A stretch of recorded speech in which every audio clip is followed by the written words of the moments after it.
Evening, ladies and gentlemen. It's September 24th, Tuesday, 6 p.m. Town of Grand Rapids. Second board meeting of the month is called to order. First item on our agenda is to approve the minutes of the August 13th,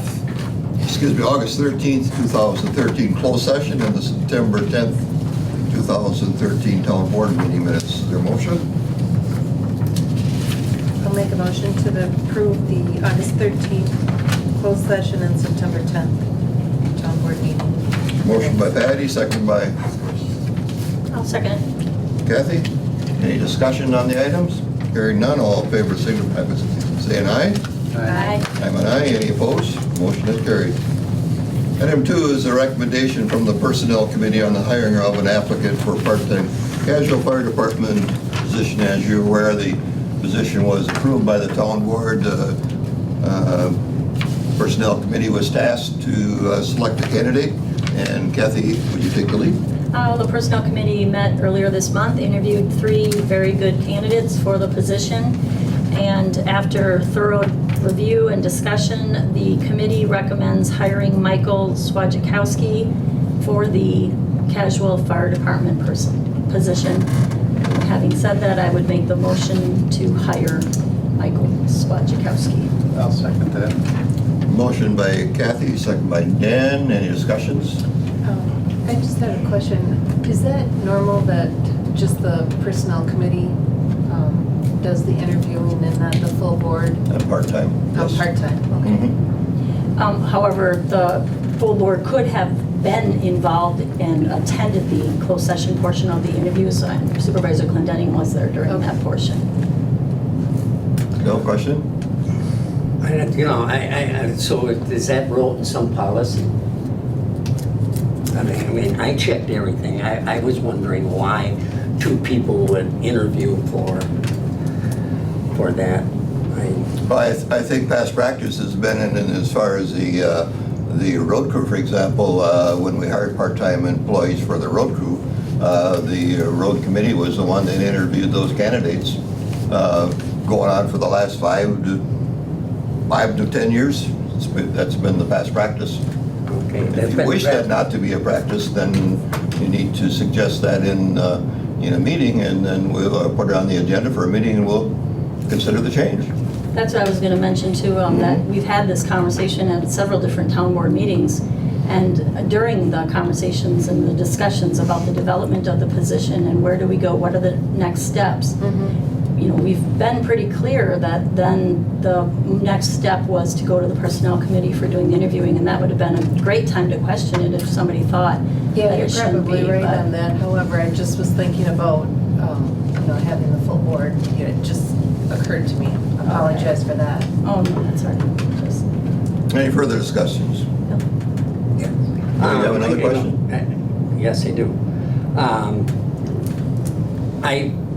I sat in on the interviews, and of the 3 candidates, I have to agree with you that that was a good selection. And one thing I noted, that question or a comment that was not made was that this was going to be reviewed in 6 months.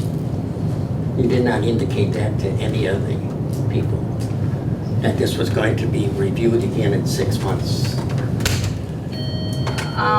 During the interview process, you mean? Or? You told the when? candidates that, it's a casual, it's part-time, the numbers, what it includes. And asked if they were still interested in the position. I did when I called Mike to ask him if he was still interested in the position. Oh, okay. I did make it clear to him that it was a position that was to be reviewed again in 6 months. I also made it clear how the funding with the 2% tied to the 2% dues is there. And, I told him that there's no guarantee that 6 months from now it could still be there or not, and he was still interested in the position. Okay. Any further questions? Hearing none, all in favor signify by saying aye. Aye. I'm an aye. Any opposed? I'm opposed. One opposed. Duly noted. All right, discussion and possible action regarding repair and replacement of fuel tank on ladder 1. Actually, we have a leak in the tank, return line of the tank. Is that correct, Don? Yeah, I guess the other night at our training drill with the City of Rapids, we we're leaving there and we notice we have a substantial leak. It's actually the return line off of the diesel generator. The fuel pump is, the fuel comes out of the main fuel truck tank. The tank has got a crack. The line has got a crack in the top of the tank where the return line goes in. The biggest issue is how to get to it. The tank has to be dropped in order to get to the area where you have to work. There's about 1.5 inch window to get up in there, and it's just not feasible to do. Replacing the tank and the straps on the thing is one of the major recommendations from our service company that does our work. The straps are to the point where they're potentially going to fail and the fuel tank could drop out the bottom of the truck. We just replaced that on engine 1, and they anticipate that's one of the major concerns that we need to look at in the future besides some other rust issues. So if we got 2 options. We can replace the straps and take the tank down and leave the tank that has got the rust started on it that they recommended replacing, and just replace the strapping and fix the fuel leak. Or we can replace the tank and the straps and everything all at once that they recommend that we replace within a year anyhow. So they're talking $1,200 to $1,500 to do the entire project, replacing the tank, the strapping, fixing the line, and the work on the truck. The reason why it's on this as a discussion possible action item is we are over budget in that line. So if we were to go ahead and authorize these repairs, we have to know that we'll have to pull some funds from our general fund to cover it. I'll make a motion to approve the $1,500 to do the complete job and take it out of those funds. Motion by Bill, I'll second that. second by Dan to do the correct repair is replace the tank and straps. Any other discussion? Hearing none, all in favor signify by saying aye. I'm aye. Any opposed? No. With the board's permission, I want to move up item 6 up now, because the fire chief does have to attend another meeting in Beering here very shortly. And that's a memorandum of understanding pertaining to automatic mutual aid. Do I have the board's permission, I guess? Yes. Yes. Okay.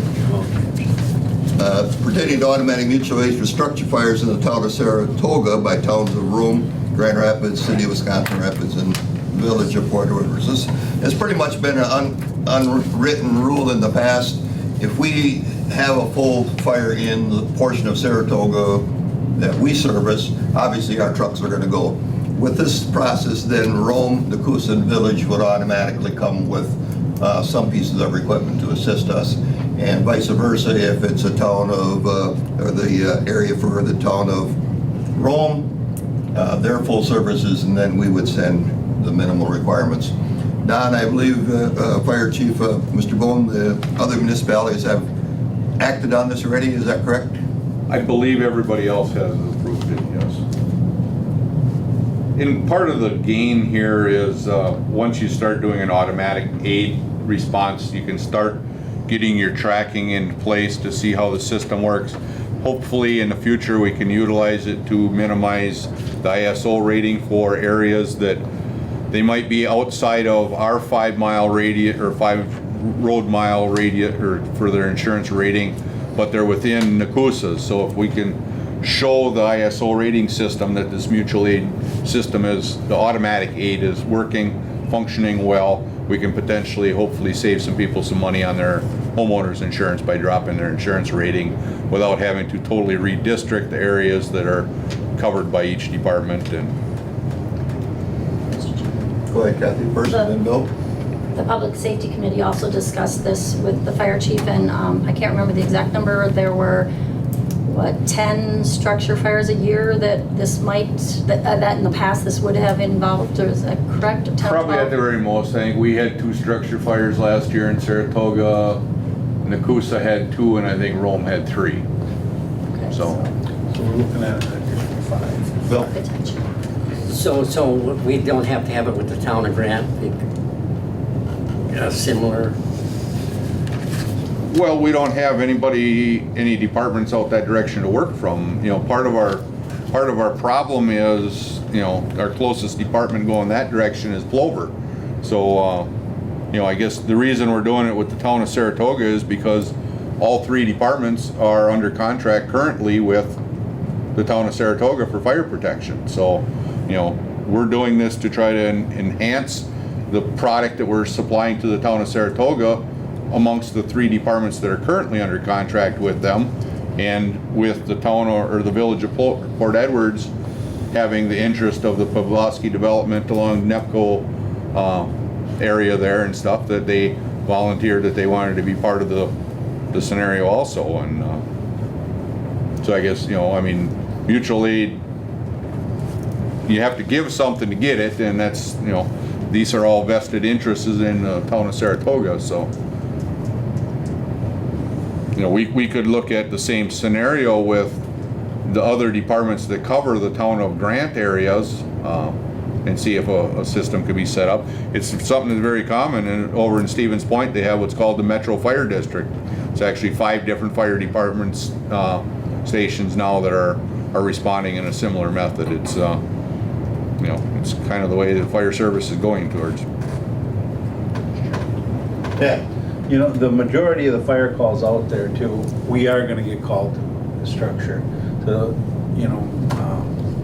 so what this does is this just speeds up the process a little quicker. You get a little quicker response instead of waiting that maybe 2, 3, 4, maybe 5 minutes before they say, okay, call Grand Rapids or whatever.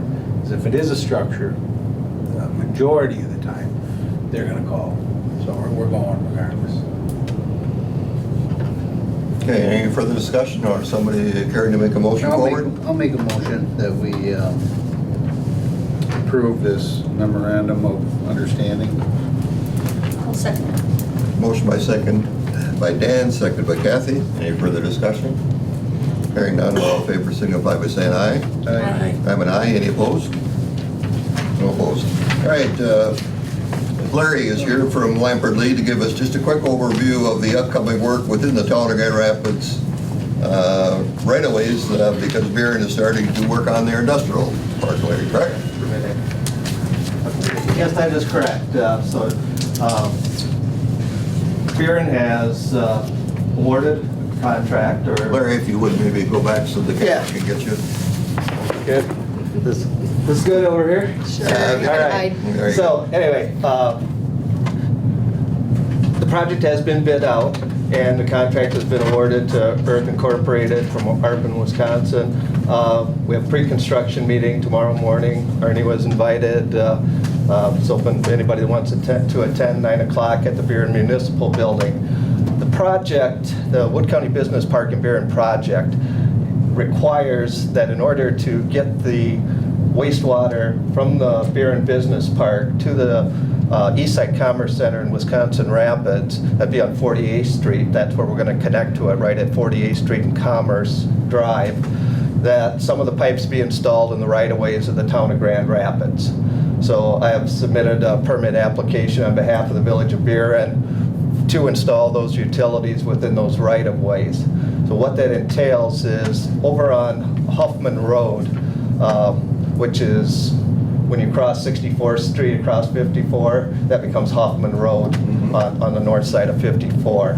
So right at the southwest corner of the cemetery there, Buren has an existing 16-inch water main stubbed out to that location. So that we're going to be connecting on to that water main and running through the ditch on the east side of the Huffman Road right-of-way up to at the north edge of the cemetery. That's the municipal boundary between the Village of Buren and the town of Grand Rapids. So that segment from 54 to that 40 line will be in Grand Rapids right-of-way. So that's the extent of the water main work we have in town right-of-ways. Force main's a little bit more extensive. Within the business park, there's a lift station. All the wastewater within the business park and in the future for the Bridgewater development north of there, all of that wastewater will flow to that lift station, and then it'll be pumped along Huffman Road and then along the Highway 54 right-of-way and then along the 48th Street right-of-way. to just north of the railroad tracks, where it'll discharge into gravity sewer. We'll extend gravity sewer from Commerce Drive to that manhole just north of the railroad tracks. Your municipal boundary with the city of Wisconsin Rapids is the center line of the railroad tracks there. So anything we have north of the railroad tracks and over to 54, again, is in your right-of-way. That force main is an 8-inch high-density polyethylene pipe, very durable, strong material. That'll be directional bored within your right-of-ways. The section along 54 is DOT right-of-way, so that doesn't count. But there will be numerous locations, probably about every 500 feet, where they're going to have to dig a pit to fuse 2 pieces of the pipe that they've pulled to that location. So there will be a couple of open excavations, probably 2 of them is about what I have figured, in Huffman Road itself, because due to other utility conflicts, we plan on going underneath the paved roadway there. We have provisions in our contract documents to repair those areas. The road isn't in that great a shape now anyway, so the patches would probably be an improvement to what's there now.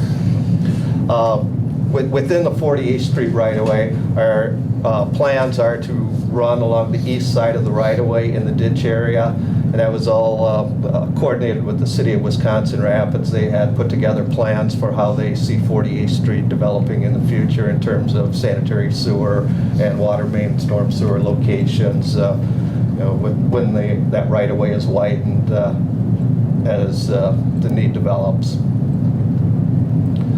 So we won't really see any road damage or expected road damage on 48th at all, is what you're saying? We don't expect any, but just make you aware, one of the things that has happened, you probably all are aware that this project has been in the works now for, been going full steam ahead since 2009. But we've had numerous delays by Wisconsin DOT as they did corridor studies on 54. Sure. And they approved in early 2011, they approved the intersection at 72nd Street, which is the main entrance to the business park. 2 months later, they received federal safety funding to improve the County Highway U-54 intersection. And so they rescinded our approval until they had a time to study that and figure out what they were going to do in terms of trying to correct the turning movements there. So it was December 2012 before we finally had the go-ahead to move forward with the intersection and with the project in general. So, Any questions? Bill? Yes, so surface water drainage, especially from the Commerce to Highway 54, will you change that at all? No. I mean, no, your ditch will still be there. well, and I say this because of Washington Street and 48th Street, in which that particular corner right there, the drainage has been changed tremendously because of doing it to the business part. So. But you say there will By be the city, no. we have no intention of changing the surface elevations in any of the ditches. They'll just be restored to their existing elevations. Okay. Other questions? I appreciate you bringing the information to us. We'll get the contract reviewed or the permit reviewed and get it right back to you relatively soon. I didn't drop off the check for that tonight. It's almost $1,000 permit fee.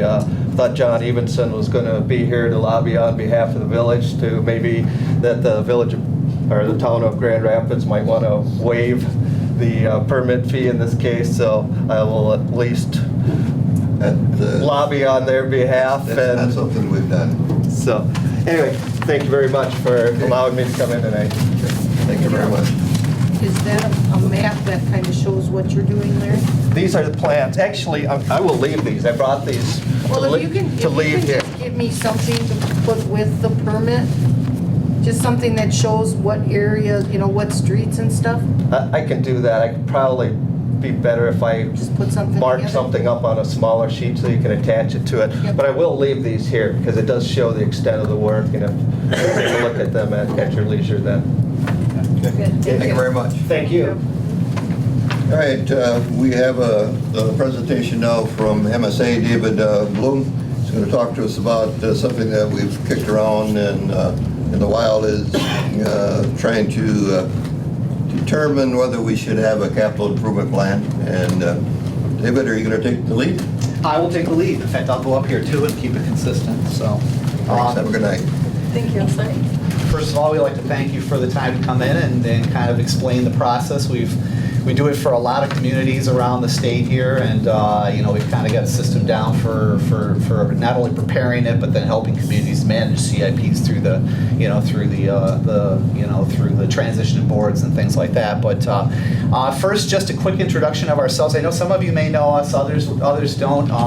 MSA Professional Services, we've got an office in Marshfield. We've got 16 staff there, engineers and planners. We've got a planning element and engineering element both in Marshfield. But MSA is a bigger company. We've got about 350 employees in 4 states and 16 offices throughout kind of the Midwest area.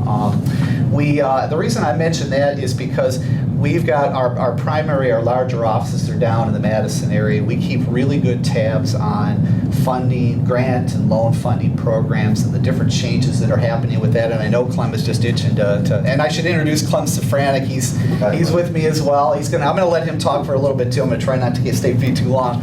But we do a lot of work with funding agencies and finding communities funding for projects and things where they might not have thought that funding was available. And our staff in Madison really keeps good tabs on that, and that's a strength I think we bring to a lot of communities. So that's just a real quick overview of ourselves. I see Larry left, but we are working with Larry and Barron currently. We have several projects going on with Barron, but we're also assisting Larry and the village on the 72nd intersection improvements. We're going to be out there working on that and some of the grant administration and things like that too. So we're pretty well tied into that too. But I'll get into the capital improvement plan at this point. The capital improvement plan is really just what it sounds like. It's a plan to help you identify your capital needs, usually over a fairly long period of time. 5 years is generally the time frame in which you look at it.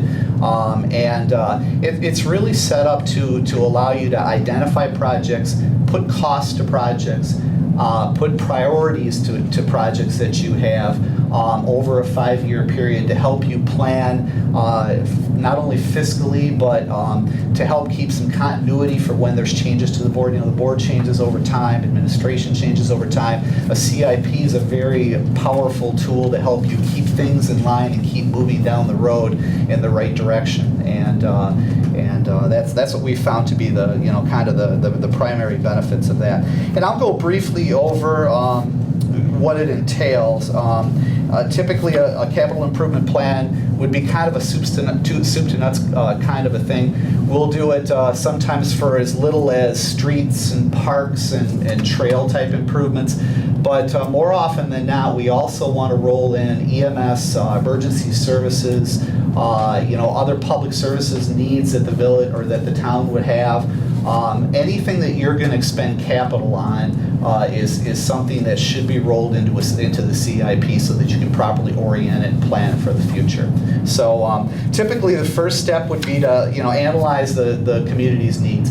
What we would do is we'd sit down with the board and the administration, and we would brainstorm kind of a wish list, I think is what I put down on the sheet that you have in front of you. All of your needs and all of the different areas that you have capital requirements. And not only identify those, but then the next phase of what we would do would be to actually help describe what those are and then help you plan the cost for those. For streets, it gets a little more, it's a little tougher. Engineering usually helps you identify the capital cost you need for making street improvements in the town. Others are a little easier. Your capital expenditures for equipment and fire protection and things like that are usually easier to find. But what we will typically want to do is help you identify or describe these projects and then put costs to them. And then at that point, once that's all together, we would sit down with the administration. You'd have a big wish list of things, and you'd try to fine tune out what's important and what's not. What really needs to be in the CIP over the 5 years, and maybe what isn't as important and can be discarded at this point. Not that it wouldn't be brought back later, but it may not be part of the first 5-year planning window. Okay, and then at that point, we would sit down and we would hone in on that 5-year plan. And then go back to the office. We would put those in spreadsheets that we would create that would actually put them all in the proper order and the proper time frames, and come up with summaries for all those over 5 years. And one of the key things, and I think this is what Clem's going to talk about too, is important to determine at that point what the town's fiscal capability is to do these year to year. But we think it's equally important to plan those so that we can identify funding elements or things, grants and programs that can help provide funding for the different elements of these things. And a lot of the funding programs have long-term or long-range planning elements to them. So it's kind of important to get it, pegged into 2014 or 15 or 16 so that you can start to plan programs that might help fund the individual components of a CIP. So that would be the next step. Once we get the actual CIP, the list of projects, the costs and descriptions, put them in at least an initial phase of the 5 years, we go back and we say, well, okay, here are funding programs that are available, and here are the kinds of projects that could be funded by these, and try to match those up and plan, and also plan those out over the 5 years as well. It's a report that would be prepared. There would be a narrative to the different elements of it. We usually will assist the town in the process of what was put where and why it was put there, and there'll be a report that'll go with it. We'll bring that back to the town board, go over it with you in detail, and identify all those projects, go through them. Also go through the funding elements and the things that we feel could be funded through grant programs that might be an opportunity for you. And then there would be just a simple adoption process that the town would have. And at that point, you would have a capital improvement program that you could move forward with. We do usually recommend that you update it on a yearly basis. Some communities don't do that, but it's a good thing to relook at it every year. Priorities shift through the year, and it's kind of a living document at that point that you can work with. And the timing is kind of everything here too. We will update or create new plans, and this is a good time of year as you're starting to go into your capital planning or your fiscal planning for the year. What do you need to allocate for next year for the projects you need to do, and on the horizon in the future, what do you need to do as well? So I think this is a good time for Grand Rapids to really start to think about this. We've done it a lot. I'm going to let Clem talk here a little bit too, but I have prepared an agreement. $3,500 is the typical cost to prepare a CIP and the report that goes with it, including all the steps that we would go through in meeting with the board and the administration and getting it in place. It should take about a month and a half from the beginning to the end to work through. And I will leave that with you. Obviously, it's the first time you've seen the agreement. If it's something you're interested in, I could certainly come back. Or if you'd like to take action, we'd be certainly interested in starting to help you out right away on this thing. So I'm going to turn it over to Clem, let him talk for a couple of minutes, and just a couple. We'll open it up for questions after that. All my time. Well, You're running good. You're good. Are we all right so far? I am a loose right. That's important for this to understand everything. Well, he's done all the nuts and bolts, okay, right here. The town is got to run just like a business. That's what it is. The capital improvement plan is really part of a business plan for the town.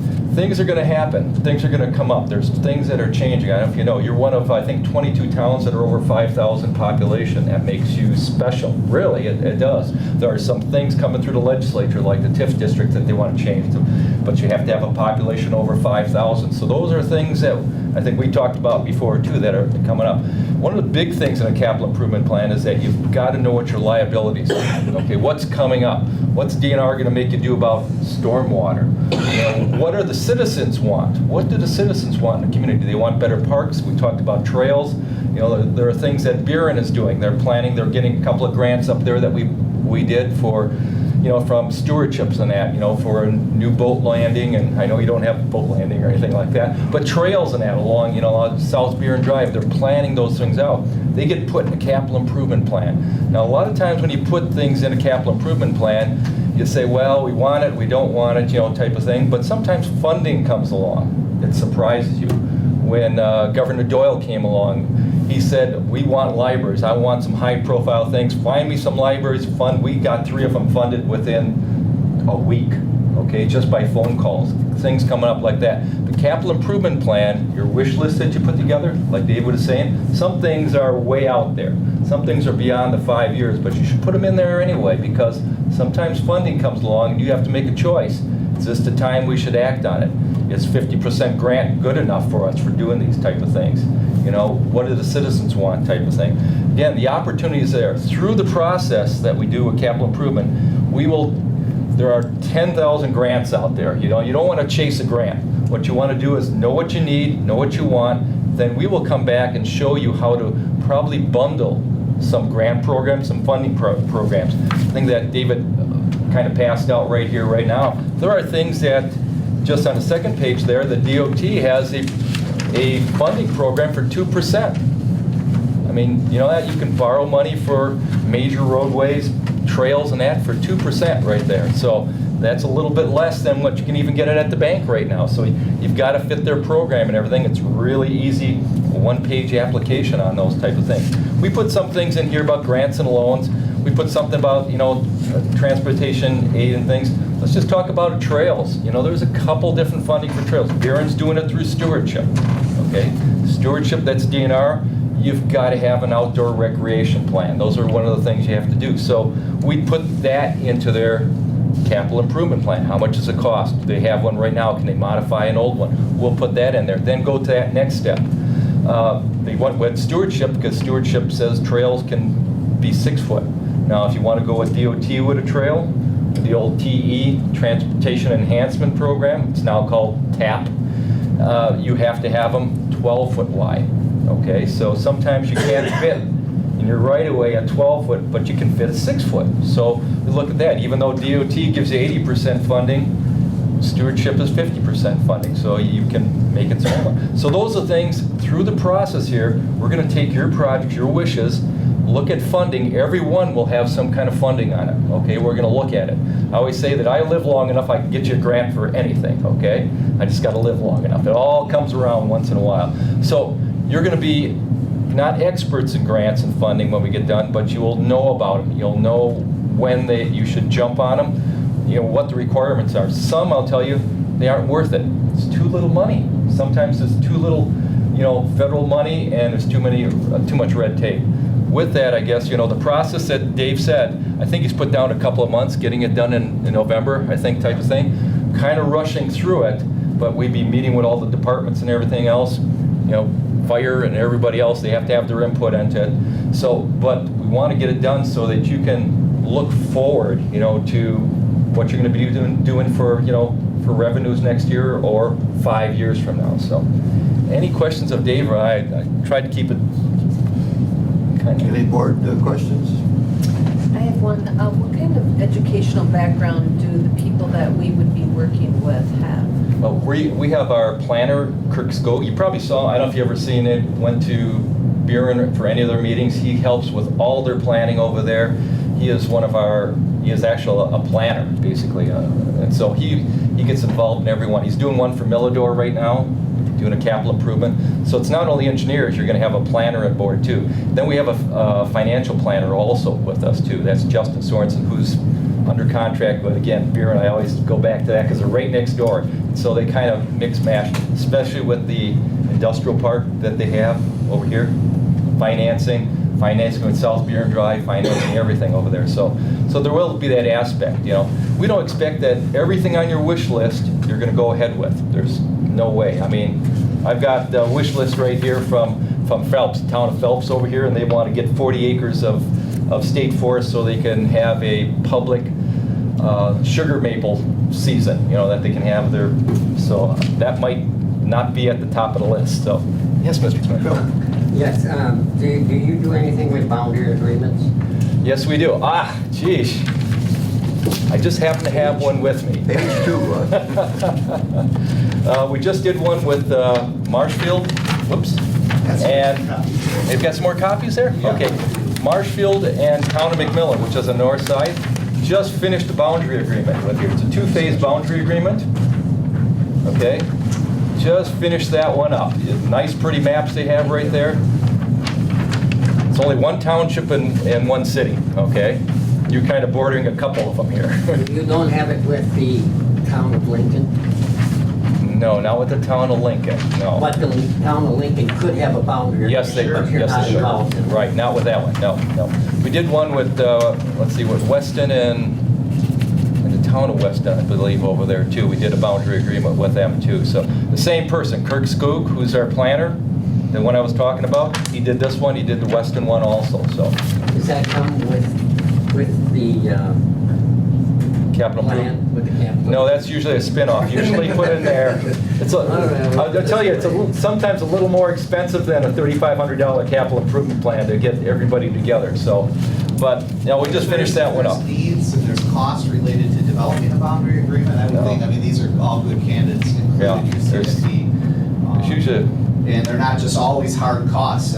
You mentioned before, I think it's worth reiterating, that some of the programs that may be worthwhile for funding stewardship and things like that are not cheap to apply for. I mean, they may be $4,000 or $5,000 to do an application to get a $500,000 or more dollars. So those are always good to kind of include in your CIP as well, so you're kind of planning out the costs that would be needed to go after funds that you may be interested in. So was this a shared cost then?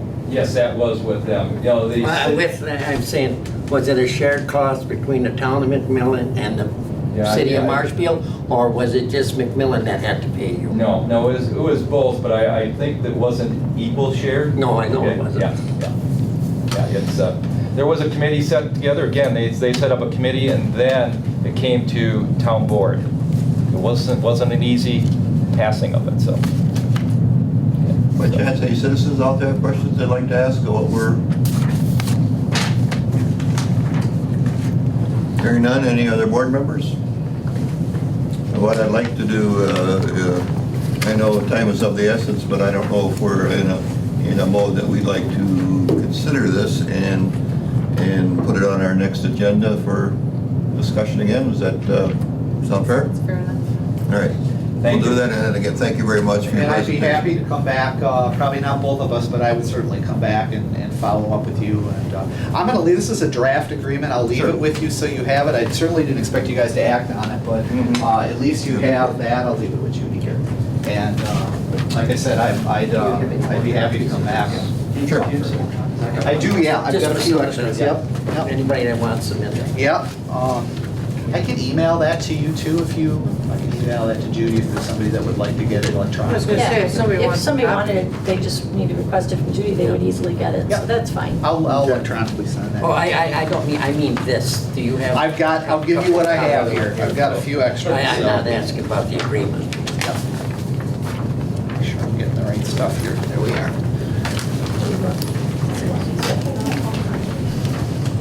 Dave, do you want these back at all? No, you guys can hang on to those. Those are just copies. We appreciate your time and you carve your time on your board and thanks for the opportunity. And like I said, I'd be interested in coming back. Great. October 8th, plan your October 8th? Yeah. Okay. All right. I will mark that Second down. Tuesday. Second Tuesday? Sounds good. Okay. Regular leave and. Thanks again. Thank you. Thank you, thank you. Okay. Then, let's see,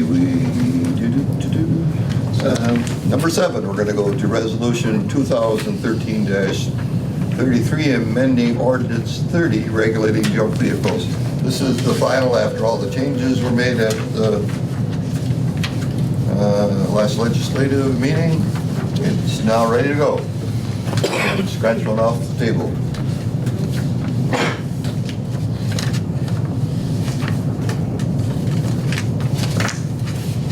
Okay, I'll make a motion to approve resolution 2013-33. Bill moves, anybody seconds? I'll second it. Dan seconds, any discussions? Yeah.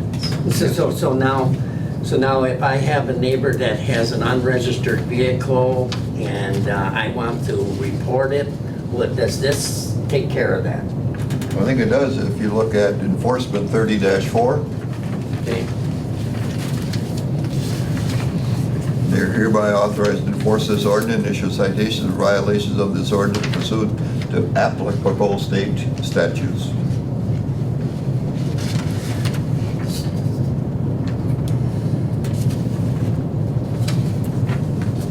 Questions? Yes, I don't know if that really, because people used to be able to call here and then they went out and the police department went out and told them they had an unlicensed vehicle and they had to pay so much if they wanted to keep it or license We it. still have that form you can petition for a $40 fee a year.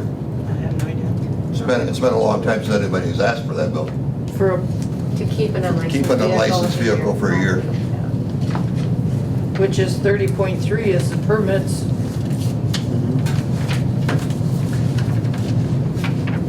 You guys didn't really give any changes except for Dan's wording and his updating of the statute numbers, and that's the only thing that was changed in here. You guys had nothing else that you asked for to be changed. Any further discussion? Hearing none, all in favor of the motion signify by saying aye. I'm an aye. Any opposed? Motion's carried.